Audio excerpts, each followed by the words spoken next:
Se tem uma coisa que me alegra no meio dessa ditadura do judiciário que a gente está vivendo hoje, né, do Alexandre de Moraes, é que agora é apenas uma questão de tempo onde ele vai sofrer as consequências de todas as suas ações, da perseguição, da brutalidade, do desrespeito, desse autoritarismo, dessa concentração de poder. Ele não é visto como autoritário apenas no Brasil mais. O mundo já o reconhece dessa forma.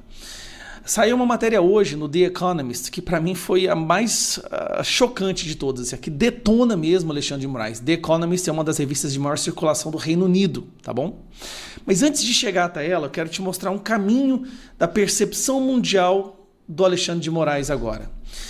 Esse aqui é o Index da Democracia que foi publicado esse ano sobre o ano de 2024.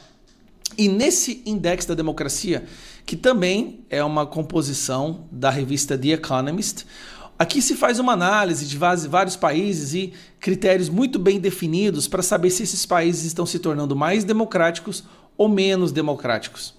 É uma forma, inclusive, né, é um relatório, um estudo para saber quais países o mundo deve estar antenado do ponto de vista de se transformar numa ditadura. O mundo não quer mais ditaduras, não quer mais regimes autoritários.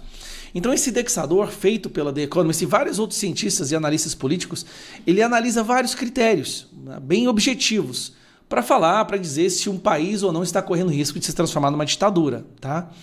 Dito isso, como você pode ver, os países em vermelho são países de regime autoritário. Você pode ver aqui, ó, Rússia, China, vários países da África. Aqui no Brasil, aqui nas Américas, nós temos aqui a Venezuela, tem Nicarágua, tem Cuba. Agora, o Brasil, que é esse aqui, ó, ele está aqui. Ele está a um passo de se tornar um regime híbrido. O que é híbrido? Que é meio democrático, mas meio ditadura. Está ali no meio termo. E por que ele está a um passo de se tornar um regime híbrido? Está aqui, ó. Nesse relatório fala democracia do Brasil em risco. O que acontece? Nesse trecho, eles culpam o Alexandre de Moraes, a Suprema Corte, né? Mas obviamente Alexandre de Moraes, por ter reduzido o nível de democracia no Brasil por suas ações, né? Desde 2019, a Corte vem conduzindo investigações controvérsias na propaganda de alegadas ataques de desinformação no Brasil eleitoral e situações democráticas e as ameaças contra a Suprema Corte. A maioria por far-right, né, ativistas da extrema-direita e seus discursos. E também quando ele censurou o X no Brasil.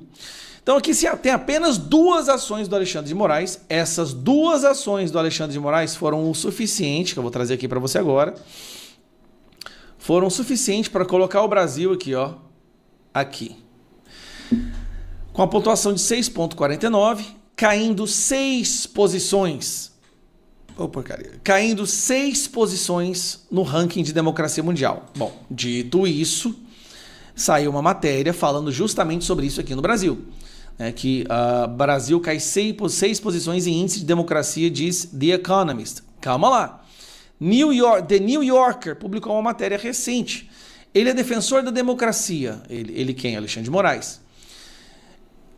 No Brasil, mas será que ele realmente é bom para a democracia? Então aqui você vê a imprensa internacional já começa a falar que, olha, o que esse cara está fazendo não é republicano, mas suas táticas agressivas estão provocando um debate. É possível ir longe demais para combater a extrema-direita? Então isso aqui foi em janeiro de 2023.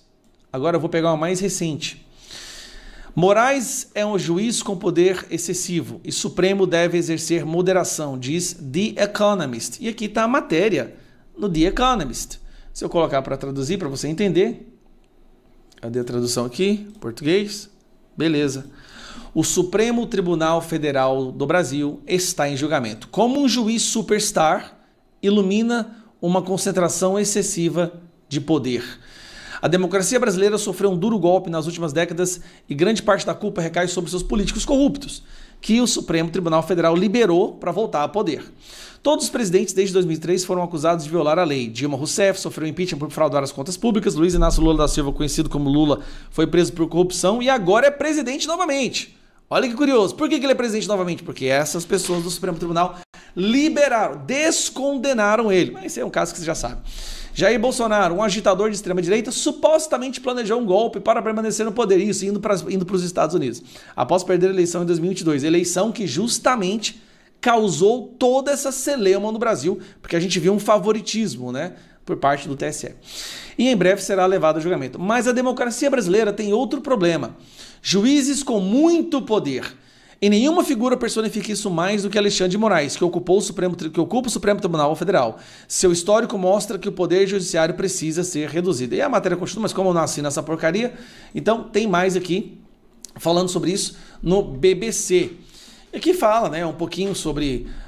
para restaurar a imagem de imparcialidade, a Corte deveria realizar o julgamento do ex-presidente acusado de liderar uma suposta Câmara no plenário. E eles não levam para o plenário. Bom, o The Economist fala extensamente sobre o que está acontecendo no Brasil, né, que a perseguição, o senhor Moraes responde às críticas com autoridade, pressionado no ano passado sobre se o tribunal deveria adotar um código de ética, como a Suprema Corte nos Estados Unidos fez em 2023. O senhor Moraes afirmou que não há a menor necessidade.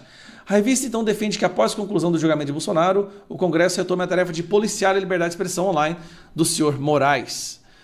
Então, assim, a revista atribui aos poderes e prestígio conquistados pelo Suprema a perda de legitimidade do Executivo e aos impasses e escândalos nos quais o Congresso se viu atolado. Cara, o mundo inteiro reconhece que o Moraes é hoje um perigo para a democracia. O governo dos Estados Unidos já disse que o Moraes é um perigo para a democracia internacional. Aí tem o The Economist, The New York Times, Washington Post, Wall Street Journal, a imprensa internacional. Aí vem a Espanha recusando a extradição do Oswaldo Eustáquio por entender que o Alexandre de Moraes está fazendo uma perseguição política. Olha que loucura isso.